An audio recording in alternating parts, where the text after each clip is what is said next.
So as the title implies, I am talking about my experience and my battle with anxiety, and basically just sharing my experience with all of you who are watching this, to kind of give those of you who may be struggling with mental health yourself, and just let you know that you're not the only one out there, and there's other people who understand how you feel, and there's always someone there to help you.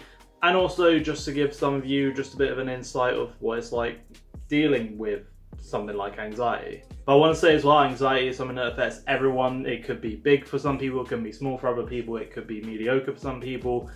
It will affect everyone at some point in their life, and also people can have a sudden surge of anxiety come over them at any point in time in their life. This is just my experience with it, and I will start with basically where I'm standing right now, because almost, I'd probably say, coming up to about a year ago maybe, I basically have what I call my quote-unquote breakdown, where basically right here, I think my mum and Ellie, who's my girlfriend by the way, were in the house, and I think I had just quit doing something that I was supposed to be doing, and I kind of just sort of broke down in tears about it, kind of like shouted a bit, and just sort of like, that was sort of my cry for help almost. And my mum, who I absolutely love so much, basically was just like, right, we're gonna get you a counsellor, and you're gonna talk to someone about it. And it's like, that's probably one of the best things that ever happened to me in terms of helping me. But I didn't just have this sudden breakdown for no reason, obviously. It was, the reason I had this was for, there are four main reasons for it. Three of them are more catalysts to this breakdown, and one is a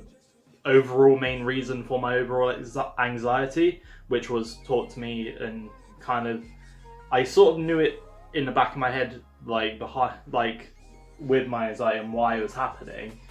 But doing counselling sort of helped me like push that thought to the front of my head and help me realise it a bit more. And basically, there's a whole reason for why it was like this, but I'm scared of getting things wrong, and if I come across something where I have a lot of time to overthink something and imagine the worst happening and me getting this wrong, it's like, if there are consequences to it, of me getting this like objective wrong, it really surges my anxiety and like raises it and makes me worry a lot and just makes me stressed, to the point of which back then it was preventing me from doing things. And there is a bigger reason for why I'm scared of getting things wrong, but that's something that's a bit more personal to me that I don't want to talk about. So there were three things I was doing last year, and two of these things had to do with the acting stuff I was originally doing for my first year of college.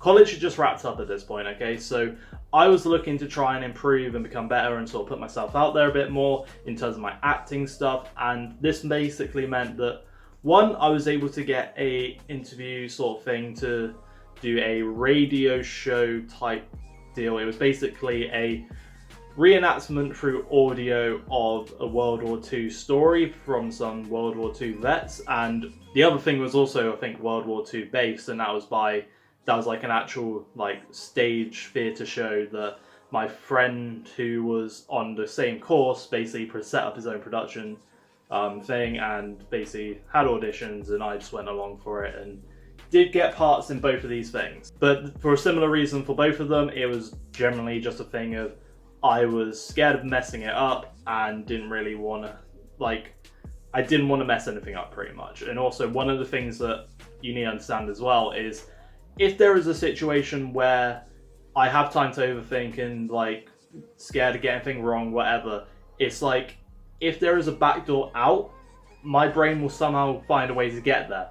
But if there's not a backdoor for me to just say quit, for example, like I did in these two situations, then I will somehow be able to just get on with it and do it. But if there is an option for me to just get rid of all this anxiety by quitting, for example, I will do it somehow. It's just in my brain, it's somehow wired to just take the back door out, which is what I did for both of these things. I wasn't necessarily nailed down to do these things. It wasn't like there'd been, say, 5 months of like practicing and rehearsals or sort of thing. It had literally been about 2 or 3 weeks since these things have gone on and like been auditioned for, that it was still early enough for me to just say, look, can't do it, really sorry. But then the third thing that sort of caused my breakdown was driving lessons. The thing with them was, it was basically, I'm not someone who's lucky enough to be able to go out and drive with parents or anything right now. It's like, back then it was very much like I couldn't practice or anything between lessons, and I still probably can't now at the moment, which is why I'm looking to do an intensive week at some point. But I basically would just worry the shit out of like each week from the last lesson to the next lesson, and then sometimes that was 2 weeks in between, and it would really raise my anxiety to the point I was just like, whenever it got to like a minute before my driving instructor would show up, I was very tempted to just be like, I can't do today's lesson, for example. And these three things were the sort of catalysts for me sort of like needing to go to counselling, and it was very much a situation where I was like, I clearly have some stuff on my chest I need to get off, and it's getting ridiculous to the point of which I wasn't able to go out and do things that could actually benefit me for the future. Anyway, eventually my mum was able to find a counsellor for me probably about 2 weeks after this sort of breakdown, in between then probably, and I eventually went, and this counsellor was actually great for me, and she was really great at communicating with me and getting me to talk about stuff that I would normally not comfortable talking about, sort of thing.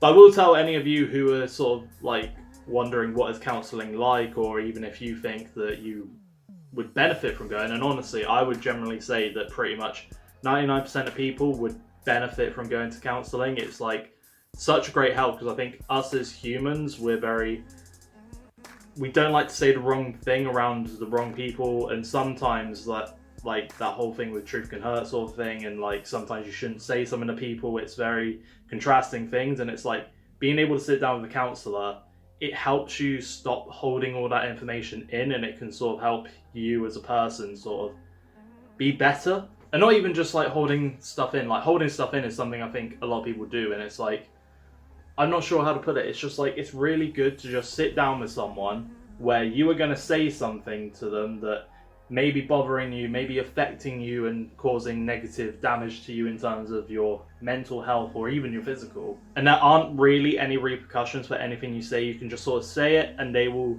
talk about why is that sort of thing. And it's like, the only time they will intervene and like tell someone else is if they are worried for your life and your safety. But other than that, it is a great source for people to actually go to and talk to. I would highly recommend it. It generally, for me, it helps give me a bit more positive attitude and actually want to be more motivated to do a lot of different things and try and better myself. And obviously, it's nothing like movies or TV shows or whatever else. It's literally just like you sit in a chair, another person on the other side of you, and you just sort of have a conversation with them. But it's also a little bit like not having a conversation with a brick wall. That's the wrong phrase to use, but it also is, because it's almost, no, let's not say a brick wall, let's say a mirror. It's almost like you talk to yourself, because the counsellor's not looking to try and talk to you about it. They are, but they're also trying to get you to talk.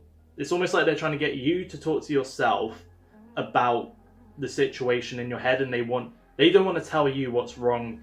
It's really difficult to explain. So they don't want to tell you exactly everything you need to hear from them. They will tell you everything you need to hear, obviously, but they want you to sort of tell yourself what's going on as well, because someone telling you something going on, you don't really see it from their perspective that well, whereas you telling yourself something, you see it from that perspective and you understand it a lot more. Now, I think for me, I had probably they recommend you do about 6 sessions as a sort of starter to see how long you need it for, and also to see if that's enough or if you wanted more. You can go to counselling whenever you want. And I think I saw my counsellor every week for the first few weeks, and then it was like, I think there were a few holidays she was on, so missed a few, or it was either, it went from a few weeks to every fortnight to then, I think, just once between 2 months. So let's round it to about let's say about 10, okay? Somewhere around 10 sessions between probably about 3 to 4 months. And honestly, I've already said it, but it was probably one of the best things that have happened to me in terms of helping myself. And as of recently, I'll be honest with you, I have had a bit more of anxiety sort of racing at certain time periods of when something's come up that I'm a bit worried about doing and scared of getting something wrong. But it's like, I've always got a thing which is like, if I really need to, I will go back, and there's nothing wrong with that. And that's the thing people need to accept with counselling.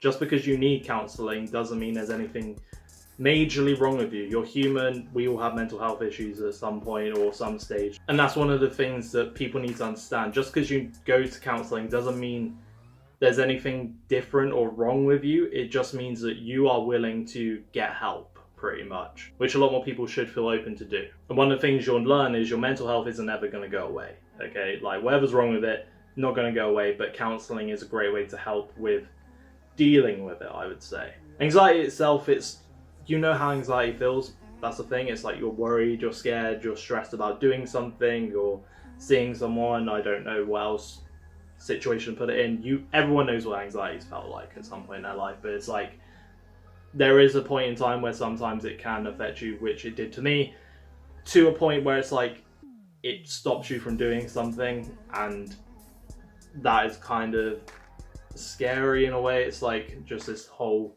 feeling can just prevent you from doing anything. But luckily for me, I've been able to sort it out, and I just want to say that if you do need help and you think maybe seeing a counsellor, it will help and benefit you, do it. I'm gonna try my best to try and find a few different sources that are down in the description for anything that may help. But if there's nothing there that can really, if there isn't anything there, just Google just counsellors in my local area sort of thing. That should be good for you. And then just another thing with counselling as well, which will be a good advice, is if you go to one counsellor and you don't feel like they're right for you, don't go back. See if you can find someone else who is better for you and you feel like you can talk to and be comfortable with talking to, because that's a very important thing with counselling. If you're talking to someone you're not comfortable around, you're not going to really say what needs to be said or not really engage well. And that's another thing with counselling. You sort of have to be open and honest in that session, because if you're just saying what you think the right answer is to their question, it's not going to help you in any way. So you have to sort of say your honest, open feelings to sort of get anything out of it. So yeah, that's kind of, I think I talked a lot about sort of how anxiety was for me and the counselling element of it. I think that's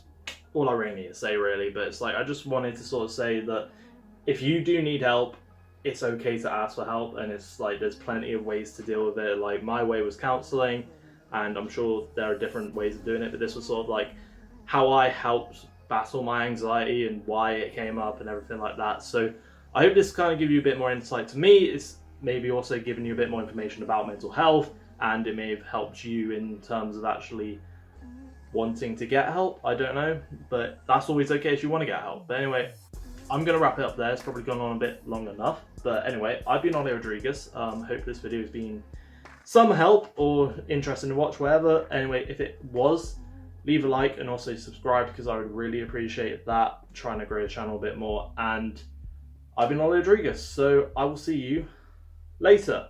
Take care, everyone.